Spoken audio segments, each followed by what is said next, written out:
안녕하십니까. 6월 29일 오전 방송 시작하도록 하겠습니다. 저번 주 미국 증시가 3% 가까운 이제 급락을 이제 보여줬었는데요. 일단 이제 저 급락을 한 이유가 무엇이냐고 했을 때 큰 이유는 두 가지 정도가 있습니다. 첫 번째, 미국에서 두 번째로 인구가 많은 이 텍사스 주에서 코로나19 확산세로 인해서 미국 내 주점을 다시 폐쇄하기로 결정을 하였습니다. 이것으로 인해서 다시 뭐 경제 봉쇄에 들어가는 것이 아니냐, 라는 추측 등으로 인해서 전망 등으로 인해서 시장을 하락을 했고요. 이제 뭐 주점을 폐쇄하는 것뿐만 아니라 100명 이상 모임이나 행사할 경우에는 텍사스 주의 승인을 받아야 하고, 또 식당 같은 경우는 총 의자 개수의 절반 정도만 손님을 수용하라고 발표를 하면서 경제 재개에 대한 기대감을 줄이고 다시 경제 봉쇄에 대한 우려감을 키우면서 이제 하락을 했습니다. 이제 또 미국 연준에서는 대다수 은행들이 현재 아직까지는 건전한 상태입니다. 이제 그렇지만 코로나19로 인해서 경제적 스트레스가 심할 경우에 최소 자기자본 규정을 위배할 수 있다라고 경고를 하면서 이 3, 4분기에는 그러니까 7, 8, 9월이죠. 7, 8, 9월에는 은행들이 자사주 매입을 하거나 배당을 확대를 하지 말라라고 얘기를 하면서 은행주들이 급락을 했습니다. 이제 그러면서 이제 미국 증시가 이제 또 하락하는 원인이 되었고요. 근데 일단은 뭐 첫 번째 텍사스 주에 대한 이야기는, 일단 뭐 텍사스 주가 다른 주들보다 경제 재개 속도가 빨랐습니다. 이제 그런데 이번에 다시 멈추면서 어떻게 보면 다른 주들이랑 비슷한 정도의 수준이거든요. 그렇기 때문에 미국 증시가 패닉이 오는 것은 셧다운에 대한 우려로 패닉이 오는 것은 이제 막았다. 이제 이 정도 볼 수 있을 것 같고요. 일단은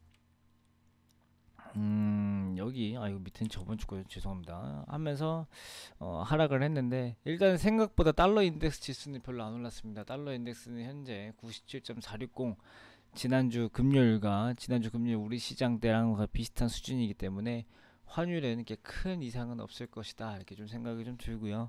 일단 뭐 여기 환율은 오히려 우리나라 1203원, 지난주랑 큰 차이가 없는 4원 3, 4원 정도 차이가 나는 정도로 하기 때문에 뭐 우리 증시가 일단 뭐 지금 당장 급락의 가능성이 높다 이렇게 보는 것보다는 일단은 뭐 미국 증시랑 오늘 우리 증시랑 조금 별개로 나눠서 봐야 될 것 같습니다. 왜냐하면 지난주와 이번 주 상황이 많이 다릅니다. 일단 뭐 코로나 확진자가 많다라는 것은 똑같지만은, 일단 뭐 우리 증시가 지금 뭐 미국의 코로나 확진자 수에 뭐 비례하면서 움직였던 것이 아니기 때문에 일단 뭐 부정적인 영향을 받겠지만은 코로나 확진자가 급증했다는 이유로 시장이 당장 급락하는 이유를 설명하기는 어려울 것 같고요. 일단 이제 우리 증시가 이번 주에 지난주부터 해서 이번 주 초까지 조금 약한 이유가 무엇이냐라고 봤을 때, 우리가 살펴봐야 될 경제 지표가 대단히 많은데 그 경제 지표에 대한 전망치가 이렇게 좋지 않습니다. 현재 전망이 좋지 않기 때문에 뭐 미리 매물들의 출회가 좀 되고 있는 모습들이 나타났는데, 일단 뭐 나올 만한 지표가 미국의 마이크로넷 실적, 이건 우리나라 삼성전자의 실적과 굉장히 연관이 있죠. 또 우리나라가 다음 주에 삼성전자 잠정 실적이 발표가 되기 때문에 이것을 좀 중요하게 봐야 될 것 같고요. 그거라 이제 중국의 제조업이랑 서비스업 PMI 지표가 나옵니다. 중국도 마찬가지로 지금 뭐 코로나 확진자 수에 대해서 부담을 갖고 있는 나라이기 때문에 일단 뭐 제조업 지표, 서비스업 지표 이런 것들이 어떻게 나오는지 봐야 될 것 같고요. 그 다음에 미국이죠. 미국의 그 ISM 제조업 서비스업 PMI 지표가 나옵니다. 이제 그것들도 중요하게 봐야 될 것 같고, 제롬 파월과 스티브 무누신 재무장관의 연설이 또 기다리고 있습니다.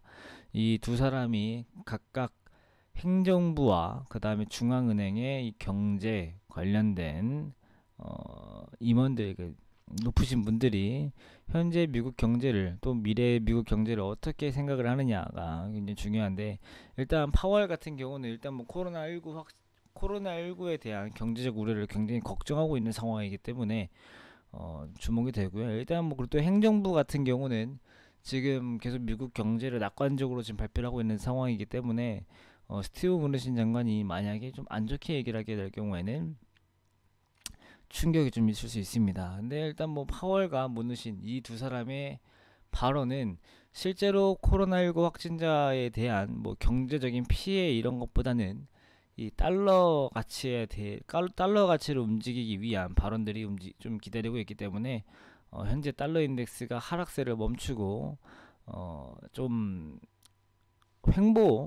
좀 이런 횡보 시장을 이어가는 이유가 좀 되고 있습니다. 달러 가치는 계속 지금 하락할 가능성이 높은데 이 파월의 발언, 그 다음에 미국과 중국의 무역 관세, 미국과 유럽의 미국 관세 이런 이슈들이 지금 나오면서 달러 인덱스 하락을 좀 멈추고 있는 상황이다. 이제 이 상황을 좀 이어갈지 아니면 다시 이제 좀 달러 가치 하락을 다시 풀어줄지 이제 여기에 대해서 주목을 좀 해봐야 될 것 같고요. 미국의 고용 보고서 코로나19 확진자 수에 대한 미국의 경제적 상황을 낱낱이 보여주는 지표입니다. 고용 보고서 이것들에 대한 증시에 대한 관망세가 나타날 수 있기 때문에 일단 오늘 우리 증시가 하락으로 출발할 가능성이 대단히 높고 모두가 다 알고 있는 사실입니다. 그렇기 때문에 일단 아침에는 아침장에 대응을 하는 것보다 일단 좀 보다가 환율 가치의 움직임 이런 것들을 보면서 대응하는 것이 좋을 것 같고요. 일단은 뭐 지금 상황은 당장 뭐 크게 걱정할 만한 건 아니지만 일단 경계를 하고 시장을 좀 지켜보자 이제 이 정도로 좀 생각을 좀 하고 있겠습니다. 이제 오늘 아침 방송은 여기서 간단하게 마치도록 하겠고요. 이따가 다시 뵙겠습니다. 감사합니다.